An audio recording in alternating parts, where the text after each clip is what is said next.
और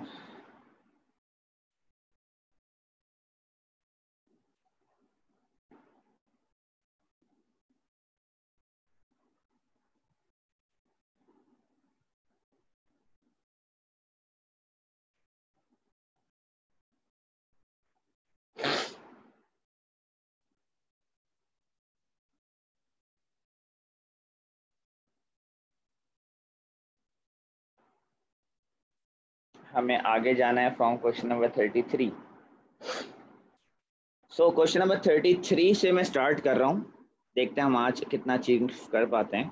सो 33 मुझे ज़रा कैलकुलेशन में हेल्प कीजिएगा, ठीक है। जब मैं आपको आंसर मांगूँ तो फ़ौरन दे दीजिएगा ताकि हम ज़्यादा से ज़्यादा क्वेश्चन अटेंड कर सकें। एक मिनट बेटे, कॉल आ रही है।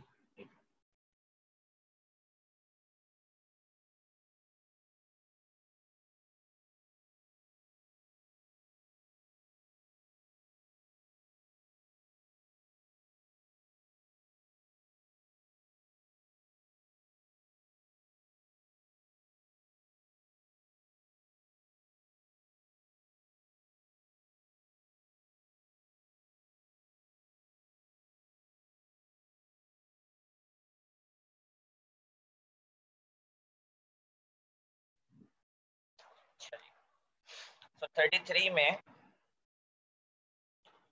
what volume of oxygen measured under room conditions can be obtained from thermal decomposition of calcium nitrate। तो अगेन देखें, अगर हमारी क्लास में अभी भी कुछ ऐसे स्टूडेंट बचे हुए हैं जिन्हें कैल्शियम का नाइट्रेट की थर्मल डिकम्पोजिशन की इक्वेशन याद नहीं है, तो वो ज़रूर याद करके टेस्ट में आइएगा, कार्बोनेट्स की डिकम्पोजिशन और नाइट्रेट्स की डिकम्पोजिशन की, क्योंकि ओ लेवल से आपका सिलेबस का पार्ट है और अभी जो है आपको बहुत ज़्यादा दफ़ा रिपीट हो चुके हैं। इसके ऊपर क्वेश्चन आ सकता है, तो फिर उस वक्त आपको इक्वेशन नहीं दी जाएगी, तो फिर आप क्वेश्चन ही नहीं कर पाएंगे।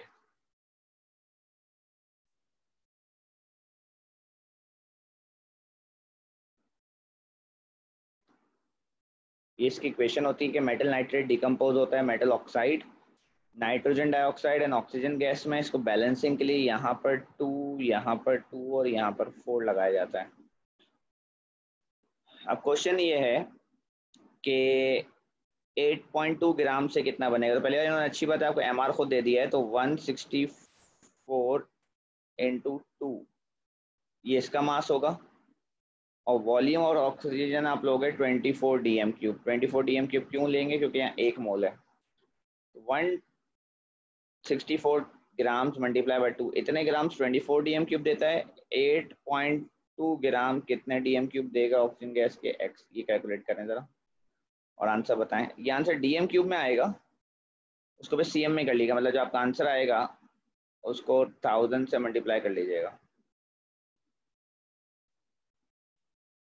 जी क्या आंसर आ रहा है? आंसर आने के बाद उसको 1000 से भी मल्टीप्लाई कीजिएगा ताकि वो डीएम से सीएम क्यूब में चला जाए।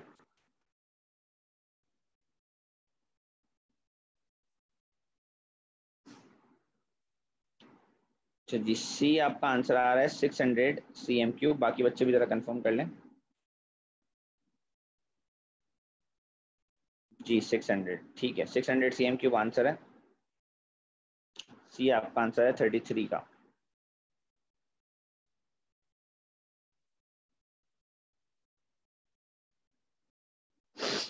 थर्टी फोर 34 थोड़ा सा मुश्किल सवाल है, इसलिए इसको अटेंटिव रह के समझिएगा। The amount of calcium ions in a sample of natural water can be determined by using an ion exchange column as shown in the diagram। कह रहे हैं अगर आप ये पता करना चाहते हैं कि पानी में कितने कैल्शियम आयंस हैं, ये इसलिए पता करते हैं क्योंकि आपने नाम सुना होगा खारा पानी, मीठा पानी। जो लोग बोरिंग कराते हैं, मतलब ज़मीन में से पानी निकाल के इस्तेमाल कर रहे होते हैं, तो उनके लिए जो ये बहुत इंपॉर्टेंट होता है कि पानी खारा आ रहा है या पानी मीठा आ रहा है। इसको इंग्लिश में हार्डनेस ऑफ वाटर कहते हैं, और ये हार्डनेस ऑफ वाटर टेस्ट हो रहा है इस वक्त। अगर आपके पानी में कैल्शियम आयंस ज़्यादा होते हैं तो आपका पानी खारा हो जाता है, और अगर आपके पानी में कैल्शियम आयंस कम होते हैं तो आपका पानी मीठा रहता है, ठीक है। इसलिए कैल्शियम आयन का टेस्ट हो रहा है कितना कैल्शियम आयंस है, क्योंकि खारा पानी हर जगह इस्तेमाल नहीं हो सकता, उससे फिर बहुत सारे प्रॉब्लम्स होते हैं, ठीक है। सो इन्होंने क्या किया है, 50 सी एम क्यूब पानी लिया है, पानी का सैंपल इनका 50 सी एम क्यूब है। ये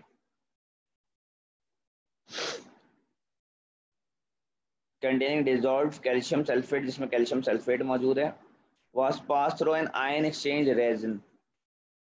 अब आयन एक्सचेंज क्या होता है? आयन एक्सचेंज ये होता है कि ये एक ऐसी जगह होती है जिसके अंदर कुछ आयन्स पहले से मौजूद होते हैं, जैसे इसमें H+ मौजूद है। जब ऊपर से एक कैल्शियम आयन आएगा, ठीक है, तो वो यहाँ से इस आयन एक्सचेंज में से हाइड्रोजन आयन्स फ्लास्क में चले जाएंगे। कैल्शियम नीचे आएगा और हाइड्रोजन वहां से हट जाएंगे, उसकी जगह कैल्शियम आ जाएगा। उस तरह का काम है आयन एक्सचेंज। जिस तरह आपके घरों में वो बचपन में एक पेंसिल होती थी ना, इसमें निब्स डलती थी, वो छोटी छोटी वाइट कलर की। जब आगे वाली निब खत्म हो जाती थी, उसको निकाल कर पीछे से पुट करते थे, तो नीचे लाइन में मौजूद एक निब थोड़ी सी आगे की तरफ पास ऑन हो जाती थी। ये इस तरह का कॉन्सेप्ट है कि ऊपर से अगर कैल्शियम आएगा तो अंदर मौजूद हाइड्रोजन नीचे गिर जाएंगे, कैल्शियम उनकी जगह फिट हो जाएगा। ठीक है। अब पॉइंट यहाँ पर यह है कि एक कैल्शियम की जगह दो हाइड्रोजन एक्सचेंज होते हैं। ये इन्होंने यहाँ लिखा हुआ है, each calcium ion was exchange for 2 hydrogen ions. तो दैट मीन्स कि अगर हमें यहाँ पे टोटल हाइड्रोजन आयंस पता चल जाए, अगर हमें यहाँ पे टोटल हाइड्रोजन आयंस पता चल जाए, तो हमें टोटल कैल्शियम आयंस भी पता चल जाएंगे, क्योंकि वो वैल्यू, कैल्शियम आयंस की वैल्यू इस वैल्यू के हाफ होगी। क्योंकि जब एक कैल्शियम आता है तो दो H+ बनते हैं, तो अगर आप H+ पता कर लें तो उसकी वैल्यू का हाफ करके आपको कैल्शियम आयंस पता चल जाएंगे। ठीक है। अब उम्मीद करता हूँ यहाँ तक हमारे साथ सब हैं। अब हम आगे वैल्यूज पे जाते हैं। वैल्यू मैंने लिखा हुआ है द फ्लास्क रिक्वायर्ड, जो फ्लास्क था जिसमें हाइड्रोजन आयंस आ गए थे। अब हमें पता करना है कि अंदर हाइड्रोजन आयंस कितने हैं भाई, ये पता करना है अंदर हाइड्रोजन आयंस कितने हैं। ये क्वेश्चन मार्क है हमारा। ये पता करने के लिए हमने इसमें ऐड किया पोटेशियम हाइड्रोक्साइड KOH। KOH का जो वॉल्यूम लगा वो 25 cm³ है, और जो उसकी कंसेंट्रेशन लगी वो 1 × 10⁻⁻² है। ठीक है। तो जरा मोल्स बताएं KOH के, मोल्स ऑफ KOH कितने लगे, ये कैलकुलेट करके बताएं। कंसेंट्रेशन इनटू वॉल्यूम अपॉन 1000, कितने मोल लगे KOH के?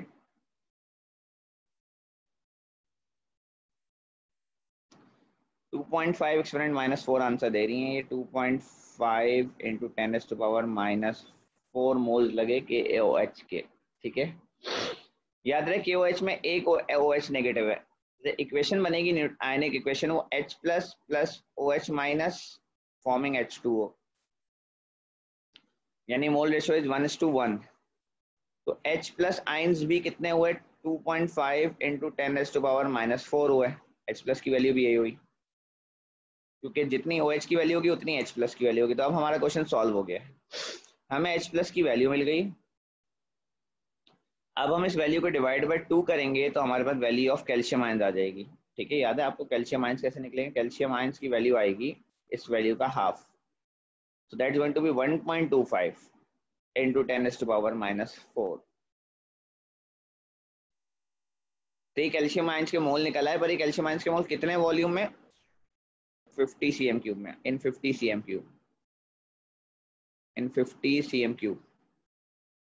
अब आपने निकालनी है कंसेंट्रेशन कैल्शियम आयंस की। तो कंसेंट्रेशन का फॉर्मूला होता है concentration equals two moles into 1000 divide by volume. तो मोल्स हैं 1.25 × 10⁻⁻4 × 1000 divided by volume is 50। Answer बताएं।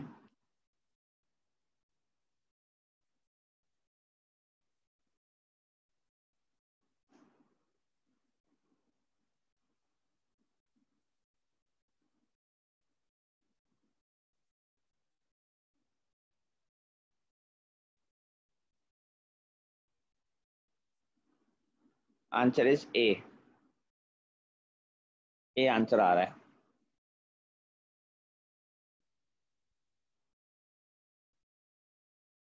ठीक है, गुड। इसका आंसर ए है।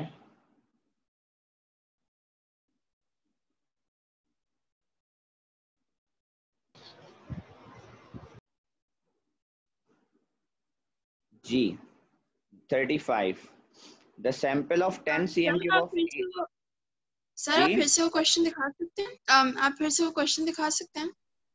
जी बोले।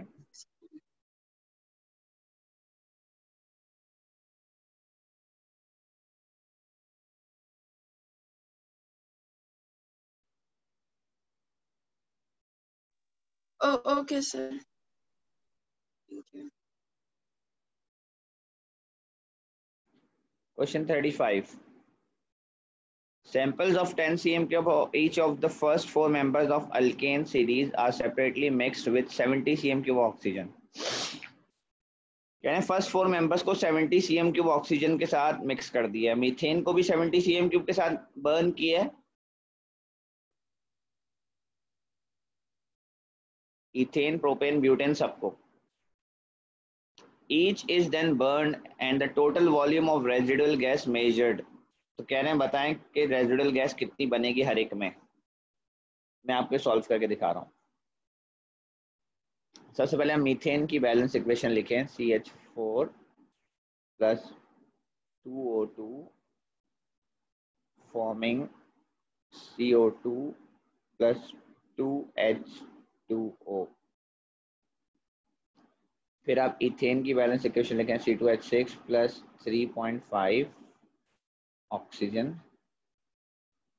Forming 2CO2 plus 3H2O। उसके बाद C3H8 की इक्वेशन लिखें, plus 5 oxygen forming 3CO2 plus 4H2O।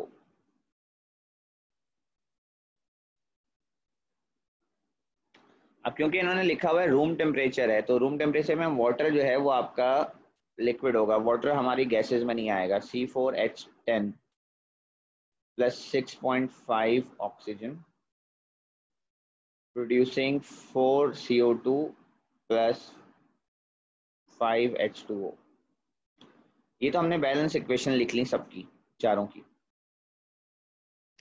अब अभी ध्यान में रखिएगा, ग्रीन कलर से मैं आपको बता रहा हूँ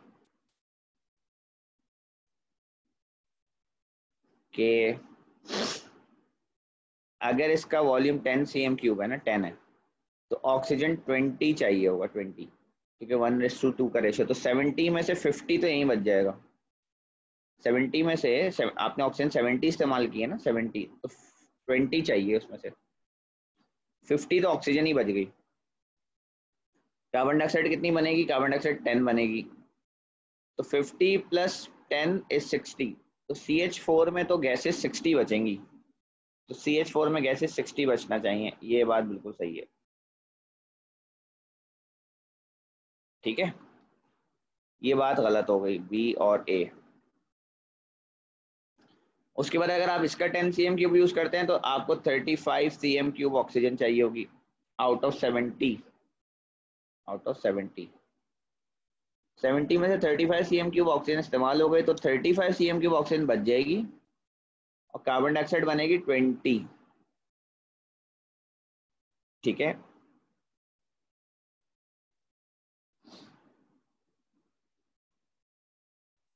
क्या कह रहे हैं बेटा फरजाम? फरजाम मुझे समझ नहीं आई आपकी बात।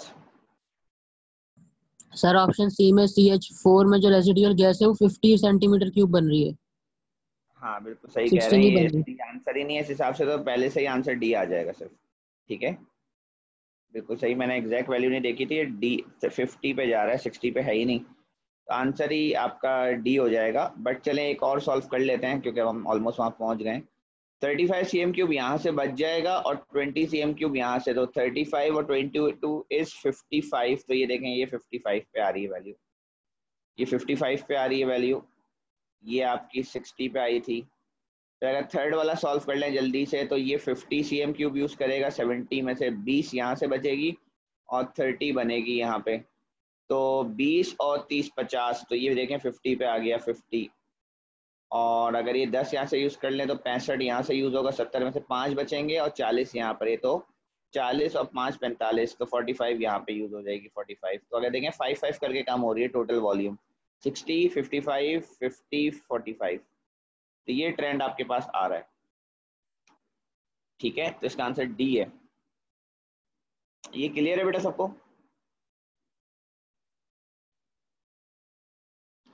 ये जो आपकी हाइड्रोकार्बन एनालिसिस था ये उसका कॉन्सेप्ट है।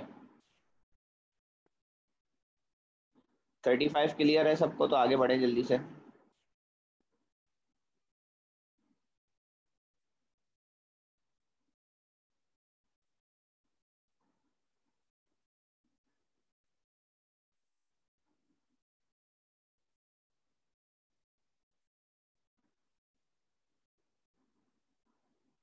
चलिए, इसके बाद ये वही नाइट्रेट की डिकम्पोजिशन वाला सवाल है। 5 gram sample of anhydrous copper two nitrate loses mass. Mass loose करने का मतलब है ये गैस का मास है। तो इसके लिए आप क्या करें, XnO3 taken twice, 2 times produces 2 times XO plus 4NO2 plus O2। ठीक है, आप पहले तो इन सब का मास निकाल के मुझे बताएं, इन सब का कंबाइंड मास बताएं कितना आ रहा है। 4 NO2 और 1 ऑक्सीजन का मास कंबाइन करके बताएं कितना आ रहा है।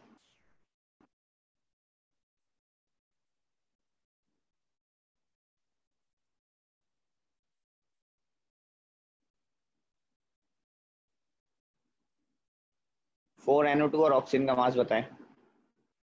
4 मोल NO2 और 1 मोल ऑक्सीजन का मास।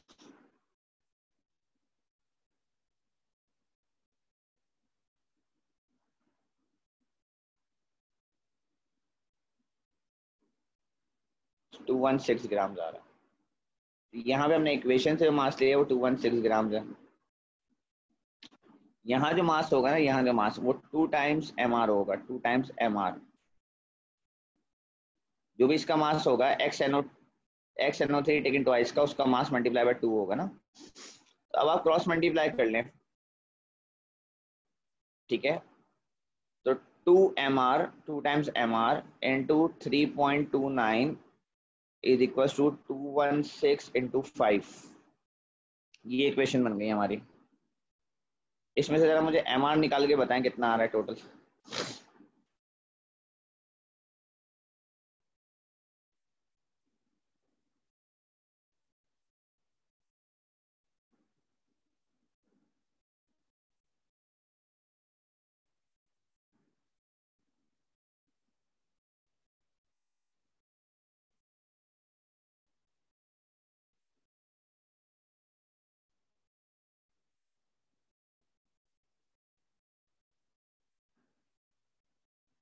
वन 164।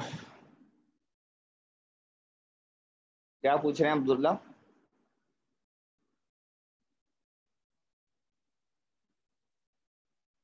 माइक अनम्यूट करके पूछें।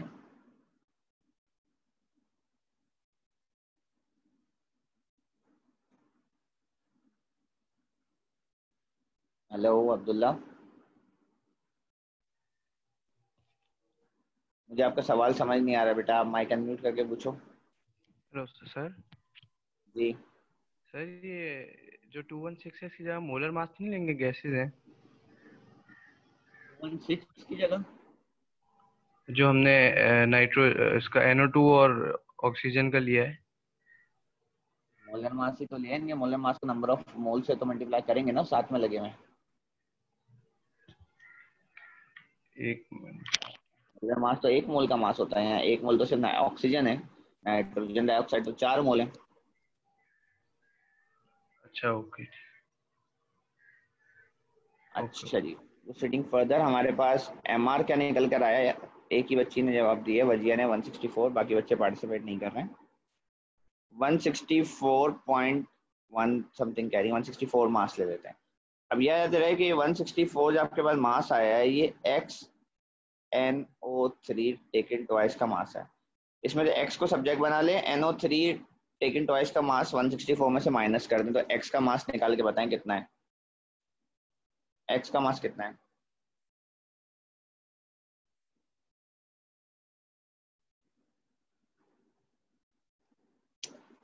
मोहम्मद फरजाम कह रहे हैं एक्स का मास 40 आ रहा है, तो ये किस एटम का रिलेटिव एटॉमिक मास है? That is for calcium. अगर 40 आंसर सही है, दैट इज फॉर कैल्शियम। बाकी बच्चे बताएं 40 आ रहा है?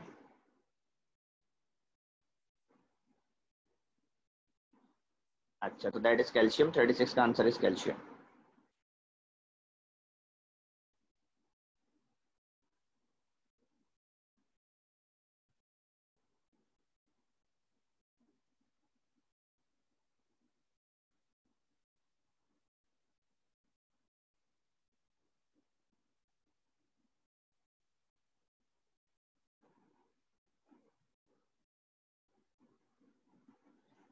समझ नहीं आई कि ये 30 कौन सा था? 36 था ना? 35 का आंसर हमने क्या निकाला? 35 का आंसर डी था। 35 का आंसर डी था, वो दिखा ही नहीं। So we'll be moving on to 37 now.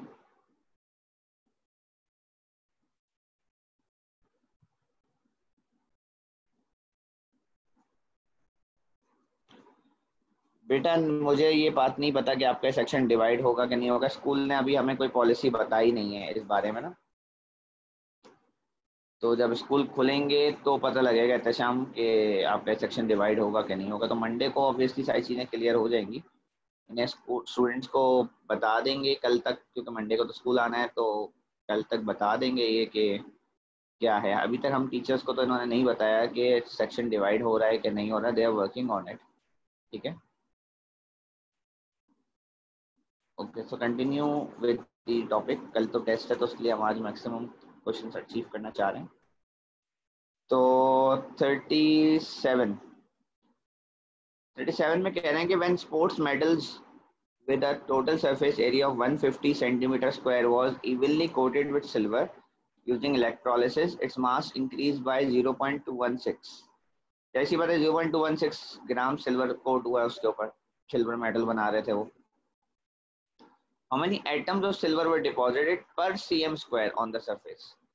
पहले तो आप टोटल मोल्स निकालने हैं सिल्वर के ना, तो जरा ये 0.216 को 108 से डिवाइड करना। सिल्वर का रिलेटिव एटॉमिक मास होता है ये। सबसे पहले हम मोल्स निकालें, सिल्वर के कितने मोल्स हैं। 0.216 डिवाइडेड बाय 108। ठीक है, जो आंसर आए बताएं।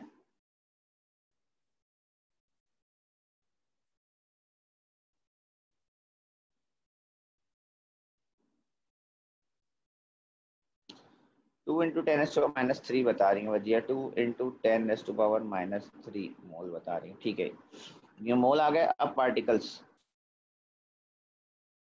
एटम्स, यानी एटम निकालने का फॉर्मूला है मोल इंटू एवोगैड्रोस कांस्टेंट 6.02 × 10⁻23। ये जो आपका आंसर आया है 2 × 10⁻³ इसको मल्टीप्लाई कर दें एवोगैड्रो कांस्टेंट से 6.02 × 10⁻23 से। जो आपका आंसर आएगा वो 150 cm³ पे पूरे पे लगे हुए हैं। ठीक है, पूरे 150 cm³ पे इतने एटम लगे हुए, टोटल एटम आ रहे हैं आपके पास। उसको 150 से डिवाइड कर दीजिएगा ताकि पर cm³ कितने एटम है ये पता चल जाए।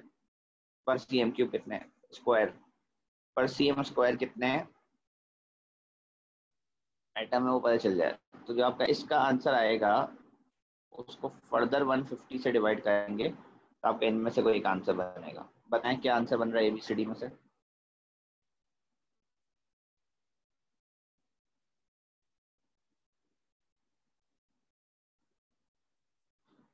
1.2 एक्सपोनेंट 21, तो आपका आंसर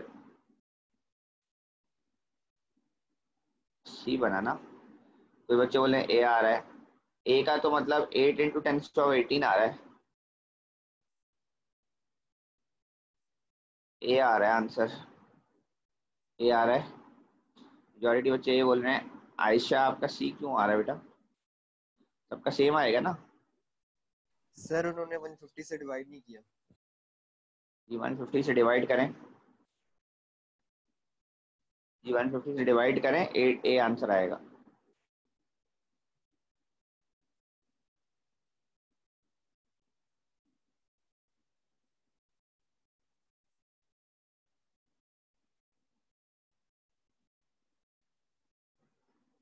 सर आप दोबारा बता दें 150 से डिवाइड क्यों किया था? ये जो आपने टोटल एटम निकाले थे 150 cm स्क्वायर पे लगे हुए थे, उन्होंने पर cm स्क्वायर पूछा था।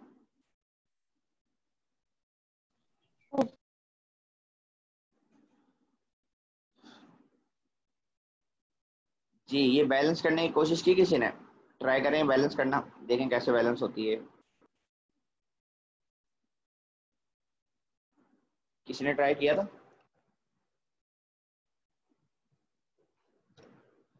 नहीं किया था तो बैलेंसिंग तो आप अभी कर लें, ट्राई करें, देखें कौन सा आंसर है इसका।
जी, वजिया ने और जानजेब अली खान ने ए आंसर दे रहे हैं।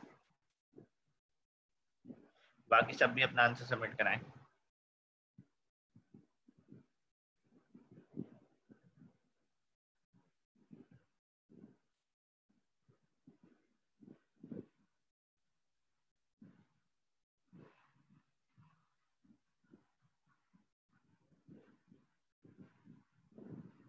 मेजॉरिटी जितने बच्चों ने आंसर दिया वो ए ही दे रहे हैं।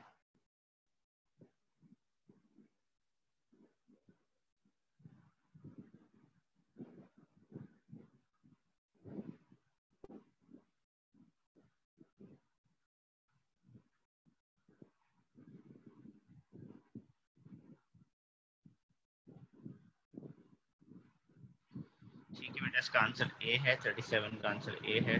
आगे बढ़ते हैं।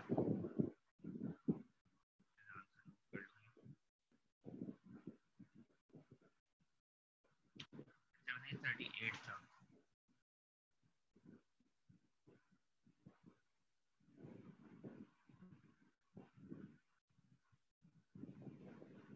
फिर से 37, ये भी 37 से, दो 37 थे।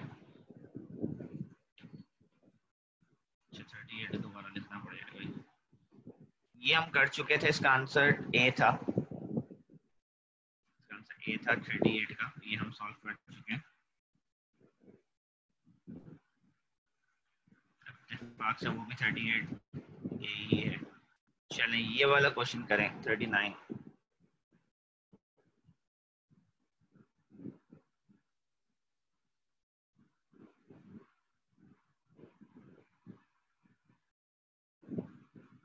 ये गैस एनालिसिस वाला क्वेश्चन है, वही हाइड्रोकार्बन एनालिसिस वाला।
भाई ने आंसर दिया है, बाकी बच्चे दें आंसर, मैं वेट कर रहा हूँ।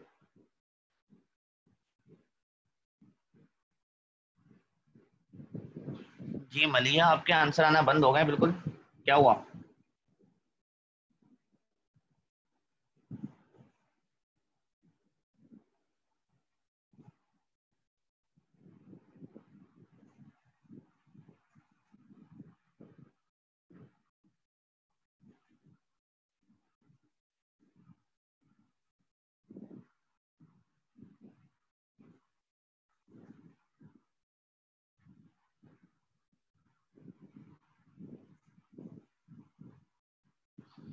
वजिया का भी आंसर आ गया है, पर वजिया का आंसर और फरजाम का आंसर डिफरेंट है, एक्सप्लेन करना होगा अभी थोड़ी देर में, पर अभी 2 ही बच्चों का आंसर है, टाइम को वेट। बाकी बच्चे बताएं जल्दी जल्दी।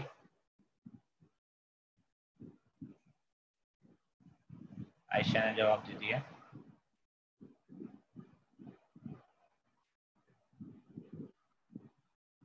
जोया का आंसर आ गया।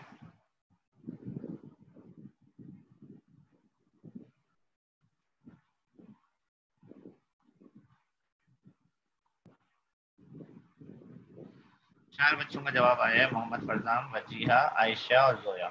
एहतशाम भाई जवाब कहाँ है? जानजेब अली,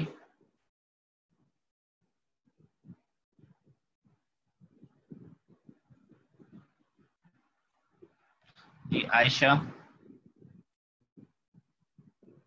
एहतशाम भाई का डी आ रहा है। फेमिना, अलिशबा खान, आपका तो कोई जवाब नहीं आया बेटा सुबह से लेकर अभी तक। सैयद अहमद, चयान अहमद, मोहम्मद सहाल, कोई पार्टिसिपेशन नहीं है अभी तक आपकी क्लास में।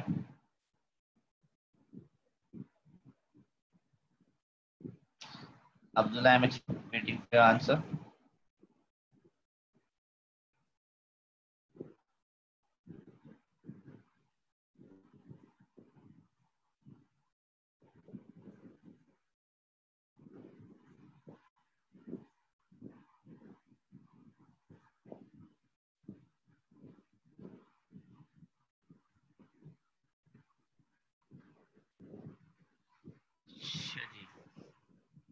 चलें अब क्वेश्चन सॉल्व करते हैं। क्वेश्चन में कहा था कि अगर आप 10 cm³ कार्बन डाइसल्फाइड यूज करें 50 cm³ ऑक्सीजन, पहले 50 आपने क्या सही वॉल्यूम ली है कि नहीं ली, इसके 10 के लिए तो ये आपको इक्वेशन बताएगी।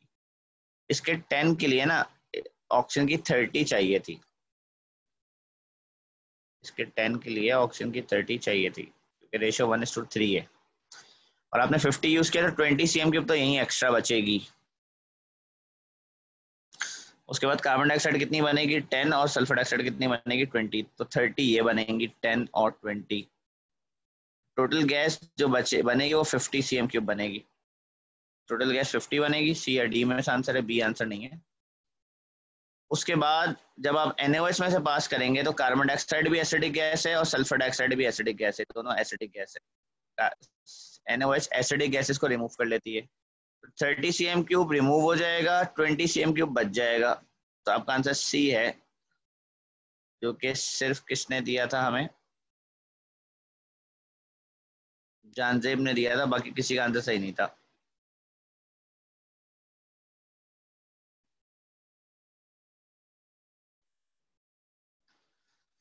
सर आप जी फिर से समझ, समझा सकते हैं? सॉरी सर आप फिर से थोड़ा सा समझा सकते हैं, मुझे समझ नहीं आया।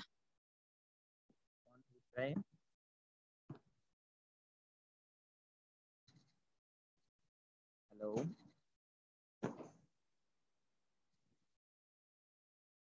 वजिया आप पूछ रही हैं?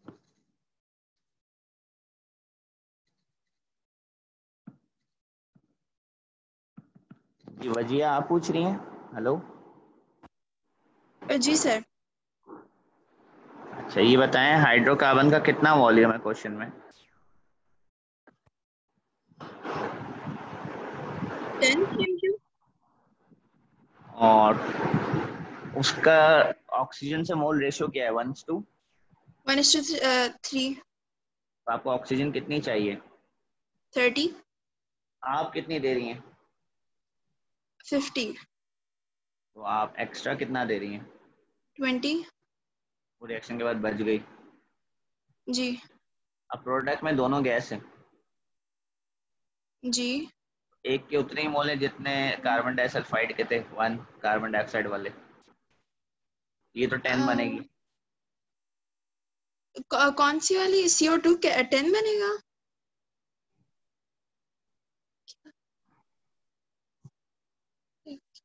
तो 1 मोल था ना।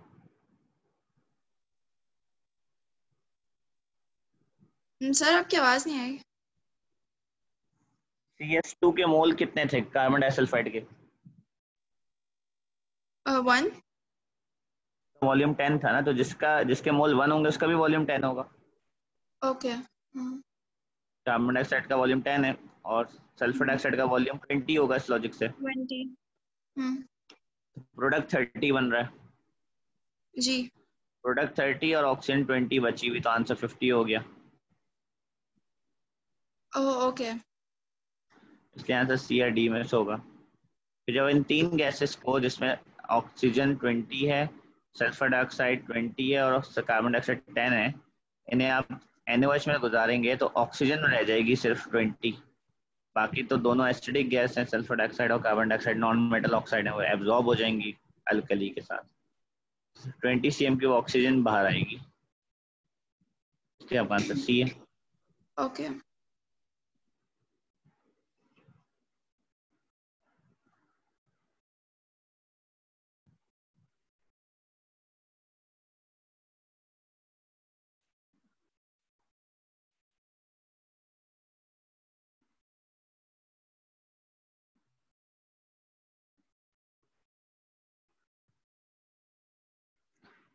अच्छा जी, आज हम जो है वो 40 तक रोकेंगे, और 40 आपने अभी इसलिए नहीं करना क्योंकि रिवर्सिबल रिएक्शन का क्वेश्चन है।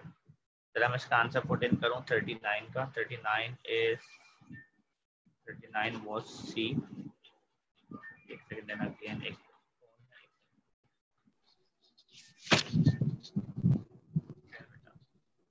कॉल।